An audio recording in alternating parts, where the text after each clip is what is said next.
I think that's another really beautiful part about being an indie published author. You have that ability to write the story you want to write no matter what. Greetings and welcome to the Creative Writing Wizard podcast, where we talk with published authors and writers to learn more about them, their books, and the writing process. Today I'm joined by author J.M. Testa. Welcome, Jess, to the podcast. Thank you so much for having me. For those listening in, do you mind telling us a little bit about yourself? Yeah, so I am a recently published indie author, and my first book, The Destined Road, came out about a year ago now. And uh, most recently, I've been in the middle of moving, so I've landed from Seattle into the Midwest. So that's where I'm spending most of my time now. I was reading up a little bit on your website and some of your social posts, kind of learning a little bit about your journey. So for those of you who haven't been aware or haven't been tracking, you're coming from a bit of a corporate and nonprofit sectors. You got your bachelor's of arts in English. You have a major in literature and then a master's degree in communication. Can you talk a little bit about how you went from kind of that background into now tackling an epic fantasy as a written effort? Yeah, absolutely. So I think the core of just kind of who I am and what I've been doing this whole time has been storytelling. And in the back of my mind, I always did want to write something, but I never really knew what. And then it was kind of the start of the pandemic, and also it kind of bled into like a couple years later where I started working pretty heavily on this story because there was really nothing else to do. And then I was laid off in 2022 or 23, I can't remember. But then I had a lot of time on my hands while I was, searching for another role. And that's when the Destined Road kind of came about. And it was purely born out of just the ability and the time to have to put into the creative endeavor. But having the desire to have wanted to create something of that scale was always there.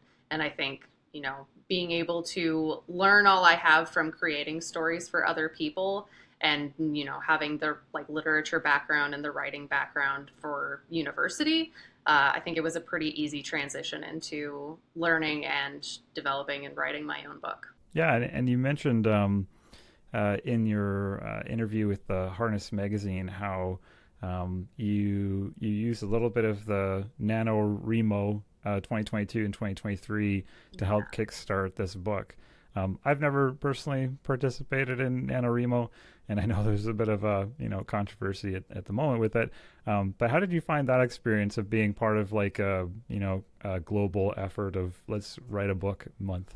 Yeah, so at the time, I don't use it anymore because of everything that has gone on. But I think it helped instill a sort of discipline in breaking down. This is how many words you just needed to write in a day in order to put something together. And I think that was what I really needed. I needed something that was like a schedule that really broke it down so it didn't feel so daunting because, 100,000 words sounds a lot scarier than, 1,600 words in a day. Like I was like, oh, that seems doable. I could do that. And I just kept writing and writing because I was trying to keep up and, follow and get a good grade on my my NaNoWriMo work.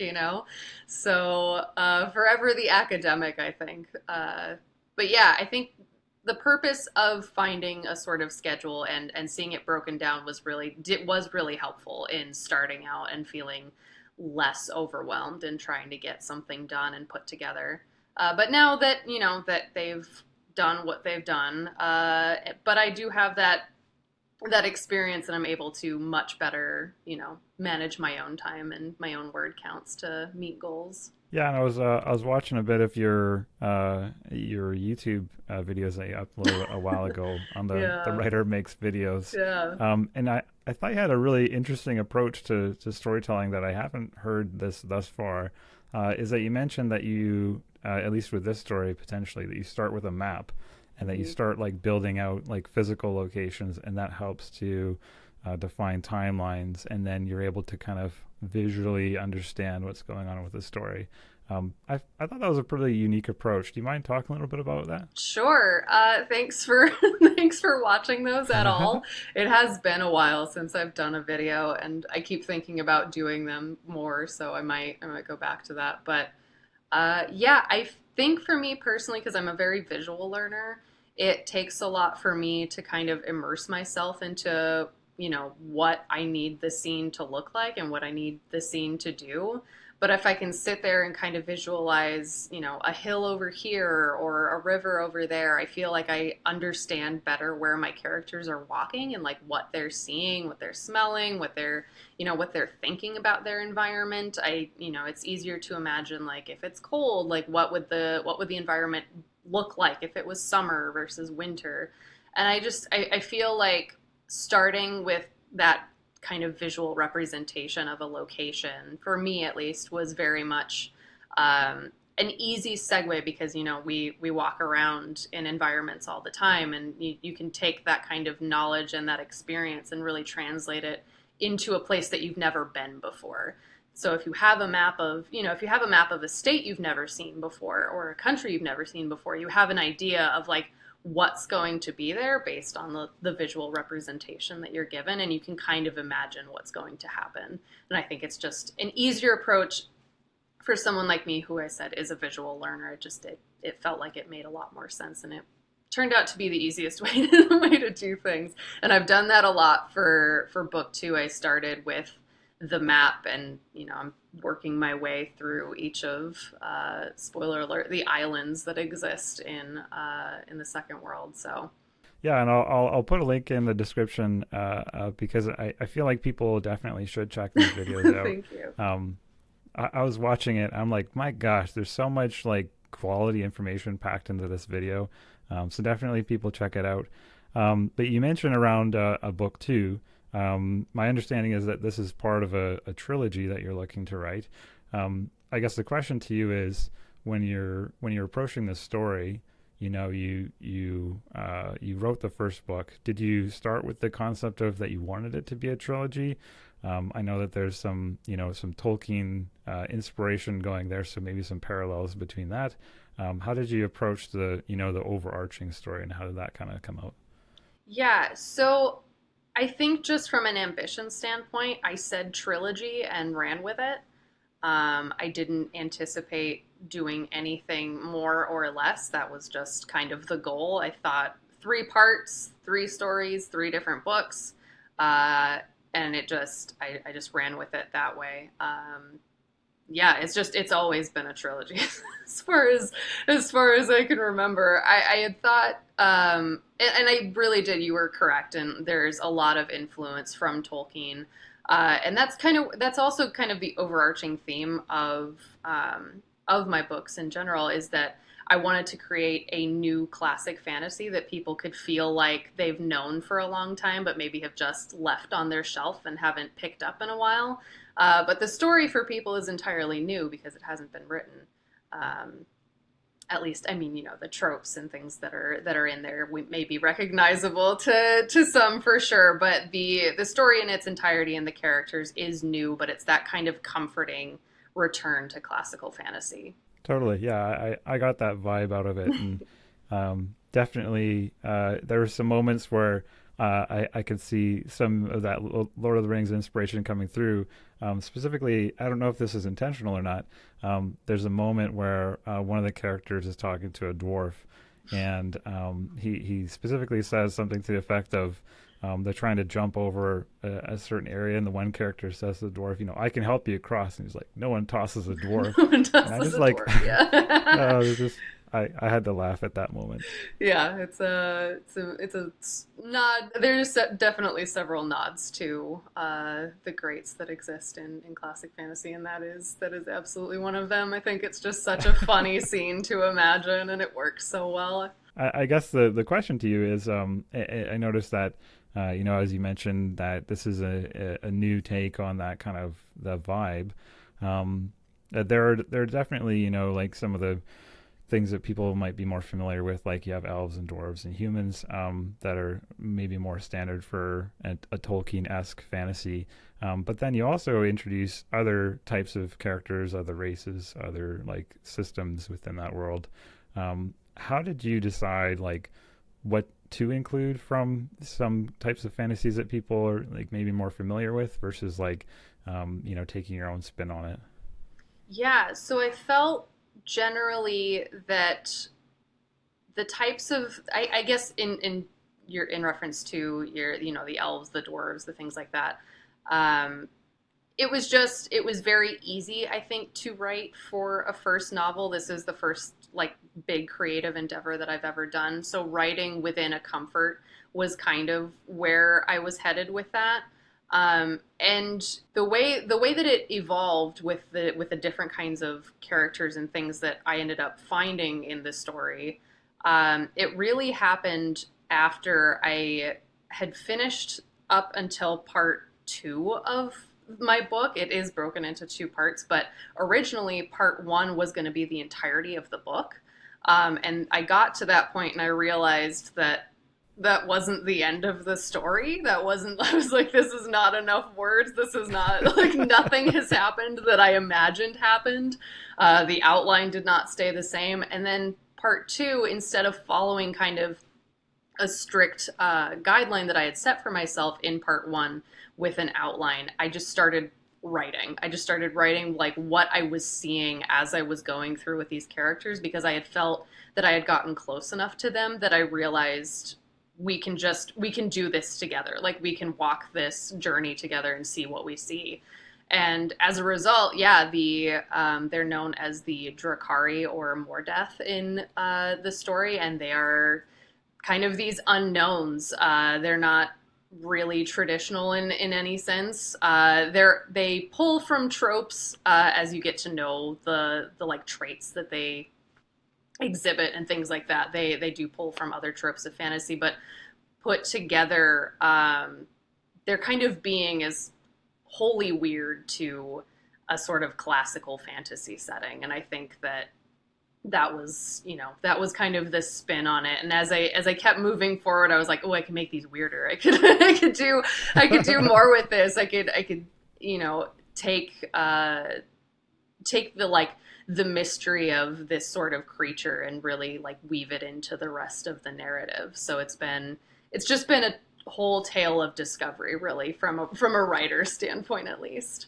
Yeah, and it's fun too from a reader's perspective because, as you say, it's like you're introducing something, and then as a reader, you have certain expectations of like, oh, okay, maybe this is what's going on, but then you start like layering in some elements, and you're like, okay, I'm not quite sure what's going on, but this it's kind of messed up, this is kind of cool, this is kind of interesting, and then yeah, how that develops over time. I thought you did a pretty cool job on that. Thank you. You have on socials you mentioned that you have the second book in the works. How are you say that that's coming along, and how have you found that experience compared with writing the first in the trilogy? Yeah, so it's been quite a hectic schedule after, having to move and doing all of that. But most recently, I claimed on socials that I was doing a 30K in 3 days words, and I've managed about 8,000 words in total. But it has brought my word count up to 80K out of a projected like 150K. I feel like it's easier, but also more difficult to not have that sort of guiding light. But also, it's kind of fun because now I most recently picked out an element in the story where I'm like, oh, that's why I wrote that. It makes so much sense. And so I'm walking through, and now I know like a couple chapters down the road what's going to happen, but I'm not there yet. Yeah, it's interesting how that works. Of like, you'll be going along, and I had this recently myself as well, where there's been a plot hole that I've been stuck on for a while, and I just kind of forgot about it for a bit, and then just out of nowhere it hits you, Yeah. and it's like suddenly it all fits together, and it's like, oh my gosh, that's so awesome. So I'm Yeah. glad to hear that that's been your experience there. Hmm. You also mentioned on socials that you're working on I don't know if it's in the same universe, but quite a tangential a novella as well. Okay, so Body is it's completely separate. It was a vampiric kind of speculative fiction of if Sappho were still alive, but she was a vampire. So that's, traveling through the years of her life up until present day, told in kind of the second person, like directly to the reader. Yeah, it's been a while since I have worked on that because just the language that I've found myself using within that novella is very intensive. It's very lyrical and poetic, and I wanted to keep it true to kind of the myth of Sappho and like who she is, and so I haven't worked on it in a while, but it is one that I definitely do want to finish at some point. Yeah, and it's interesting you mentioned around like the writing styles in the two different stories. How do you find how do you find that you're able to get into that mindset or get back into that writing style? Like if you go from your current trilogy and then starting on your novella and then back again, like how do you make that transition and keep in your writer's voice for that specific novel? Yeah, so it's interesting with that one specifically because I have a couple other like random works that I am tinkering with as I write the main trilogy. But with that novella specifically, it feels like a very different voice than what I normally write in. And what I say normally write in because I do think that I will stick within the like fantasy sci-fi genre probably. And within the kind of writing style that you have seen in the Destined Road. With um, the Blessings of Dying Young, it was very much kind of like an out of body experience in writing it. I don't know if people have experienced that with their writing, but it was very much like hearing someone else's voice and putting it onto paper. So it's a very strange way. I've never written that way before, but I think just the bit that I have written of it, it has greatly influenced or unlocked something in my brain that has helped me write like just even the second book in the trilogy right now. I feel like a whole well of just like language and freedom to create really just came out of writing the couple chapters that I have written for the novella, but definitely like I think at some point I have to reconcile that it is my voice, that there is, that I can write this way, obviously, because I'm the one typing the words on the page. But it feels vastly different than anything I've ever tried to do, I would say. Yeah, I can definitely resonate with that. Right now, there's a dark short fantasy that's been in the back of my head that Mm-hmm. wants to be written, Yeah, it'll and find I don't you. normally. Yeah, it's funny because I don't normally write like dark fantasy. I tend to do like more like I don't know happy I guess or like Mm-hmm. bright. Yeah, just to the point of like sometimes as a writer you set out to write a certain story, you have an idea in your head, but then there's other times where it's like you get to the page and there's like something that needs to be written. That's just yeah, it's hard to describe it, but once you experience it, you know what that feeling is. So like for writers who are listening in, it's like I'd be curious who has felt that and like how that's channeled stories that we didn't even know that we had within us. Yeah. Um, the other thing that I wanted to mention is around your main protagonist. I really liked how uh, like there's certain actions that the character took that I don't know if I've really seen a main character do. There was one specific moment where the main character helps another of her traveling group when they're trying to cross a bridge. I don't want to go into too much spoiler Yeah. details, but just to say the main character like risked themselves to help out one of the party, and it was kind of an interesting I don't know situation where I don't know if I really expected that, but it was really cool to see how it like showed that character's intentions or like the heart behind them being yes technically they're the leader, they're the royalty aspect, but they actually like cared about their group enough that they would do that for their party. I thought that was pretty cool. Thank you. Yeah. Uh, when writing her, I mean, obviously not to go too deep into it, but that's kind of the purpose of her arc, I would say, is that like even though being from this like high status, like she's still trying to figure everything out. And at the core of who she is, like she is someone that just wants to help. Like she just wants to do things for the good of others, and trying to figure out like there's decisions that she needs to make that she doesn't know, she doesn't have any sort of training to do any of it really. She doesn't know what is expected, but she just does what is at the heart of, who she is. And I like that. I thought it was a very human experience, seeing how she struggled with some of the things that were coming her way, and how to be a leader, and to be her own version of that leader. Um, yeah, I also thought it was nice to have a different perspective. Like you say, with the Lord of the Rings, it's like it's such a great story. But yeah, I feel like the it's something that I haven't realized until fairly recently. It's a great story, but it's pretty much, if not all, male perspectives, male characters, and so I've really appreciated like stories like yourself. Rhea Parisi is another one where taking stories that maybe tropes that we know and themes that we've experienced in the past, but then having more of those female representation within those characters. I think that's really important, but also for me it's refreshing too, because then I get to see a fantasy world from a different perspective outside of maybe something that I've experienced in the past. Yeah, absolutely. And that's what I set out to do. So I'm glad that I'm glad that it happened. People like to make the argument, well, Tolkien wrote great women, and he did. He absolutely did. They're not relegated to being side pieces or trophies in any way.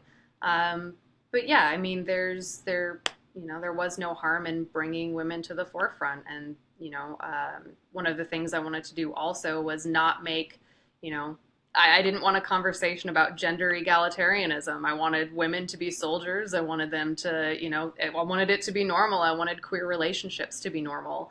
And they are in my book. They're not questioned. They're not frowned upon. They're not looked at weird. Like it's just part of the world. And that was kind of a fun thing to do, is just create a world where those problems don't exist. Like other problems exist, bigger problems exist.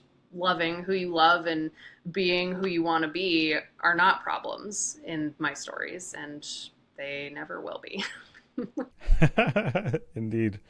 Yeah, and I think that's another part that's important is like, and it seems like part of your novella as well is that these are stories that are important to you, and you are telling it in the way that you want to tell it. I think there's, I've had conversations with some authors about should they change what they're writing to meet someone else's expectation, and I feel like that's a really slippery slope Never. to writing Never. If something. you're if you Yeah. were a writer and you were listening, no, never change your writing for what somebody else wants, because then it's not your story. I think that's another really beautiful part about being an indie published author, that even though it is a different road and, equally as harrowing and, tr- trialsome as, trying to get traditionally published, you have that control and you have that ability to write the story you want to write no matter what. And I think that's why I've just really felt home in being in the indie publishing space. Yeah, can you talk a little bit about that? Like, I know some of the authors I've talked to, they pursued both kind of avenues of like some Sure. people did query for traditional, some went directly to self-publish. I guess how has your experience been in the self-publishing side of things, and was there ever a consideration of the traditional, or was self-publishing always the route that you wanted to take? Yeah, so when I first started out, I thought about traditional publishing, and I think that if there was a hybrid approach, I would probably take it. It's not something that I am opposed to. I don't think one is better than the other. I just know the advantages of one versus the other. And I think I think with this trilogy specifically, I'd have a very hard time trying to squeeze into a trad deal of any kind. Any sort of change or like cover art that I'd have to give up or, alter to fit a marketing need wouldn't feel nearly as genuine as the story that I want to tell with this one. But I think, if there's another story or standalone or something in the future that maybe would do better in a traditionally published space, I'd consider it. But I think also being in the indie publishing space, I've had a lot of opportunity to learn new skills. I did learn how to make my own covers. I did learn how to format my own books. I learned how to order and print my own books and run an ARC sort of program and things like that. And it got me to reach out to people like yourself and things like that, and being involved in a community versus, just hoping an agent will hear me. So I think that and I'm biased, obviously. I think that being an indie author has a lot of advantages and a lot of really fun opportunities that you can find within it if you are willing to put in the work. Yeah, I think that's the clincher there is around the if you're willing to put in the work. And I've chatted with a few authors who did get to get their book traditionally published to a degree, and it's interesting to talk about some of the differences and how people have found the experience versus going through self-publish. But yeah, definitely the aspects of freedom of choice is a huge pro on the self-published side, and yeah, so that's cool that you've got the one book out, you've got the one in the works. One of the questions that I was curious about going through the book is you've developed at least one new language, which I thought was fascinating. I love languages. Languages are pretty cool. The concepts behind experiencing a new language, understanding it, coming up with it. That is pretty fascinating to me. I don't think you've talked about it before, or at least I couldn't find any record of it. Can you talk a little bit about how did you come up with a new language and what did that look like? Yeah, so it was more of a challenge to myself of this is something that I think I want to do because it feels like it adds another layer to the story, especially when at least to me, especially when I took the time, and it took me.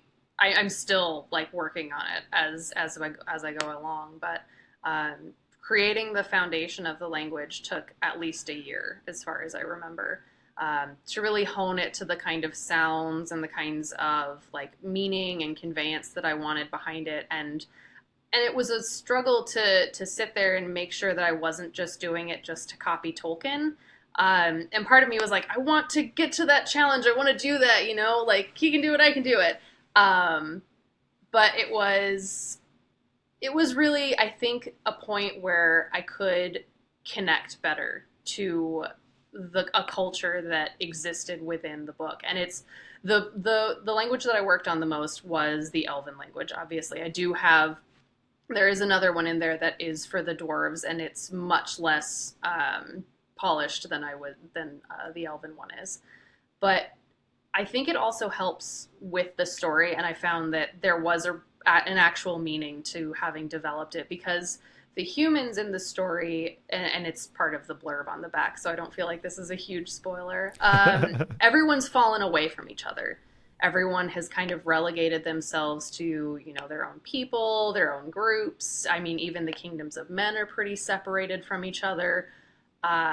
So to walk into the realm of the elves and find out, oh, there's a whole different layer to them. Like they're not completely, who we thought they were. Like, and they have their own language and their own customs and things like that.